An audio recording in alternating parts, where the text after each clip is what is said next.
Hello, good morning. And for today natin yung araw na to, no, payo nito may kinalaman ulit kapag nagmamanage ka ng tao. No? So kung nagmamanage ka ng tao, meron kang mga sinusupervise or kung ano pa man, bagay na bagay sa itong payo na to. No? So lagi mong tandaan na kapag nagmamanage ka ng tao, dapat accountable ka dun sa decision gagawin mo. Hindi pwedeng yung decision mo kapag tipong, alam mo yun, mali yung naging resulta or hindi maganda, wala ka ng pakialam. Or tipong magpo-point finger ka sa ibang tao. No? Kumbaga, maghahanap ka ng masisisi, sisisihin. So mali naman yun. Bilang isang leader or manager, supervisor, TL, no, dapat kapag may decision ka, dapat panindigan mo.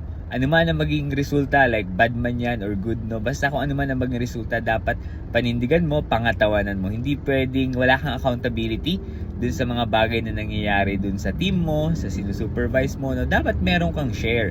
Kung sabihin natin mali yung output, dapat alamin mo kung ano nangyari. Kailangan akuin mo yung responsibilidad. Kailangan maging accountable ka. Hindi pwedeng, alam mo yun, maghanap ka ng sisihin, maghanap ka ng taong isasama. No, hindi pwedeng ganon. Dapat ang isang leader, manager, TL supervisor, no, dapat accountable dun sa kanilang mga decision na gagawin. Dapat papanindigan nila ano man ang magiging resulta yan. Okay, sa inyo aking ed for today ngayong araw na to. No? Kung nagugustuhan mo yung mga content ko, huwag makalimutan, supportahan ako dito sa aking Facebook.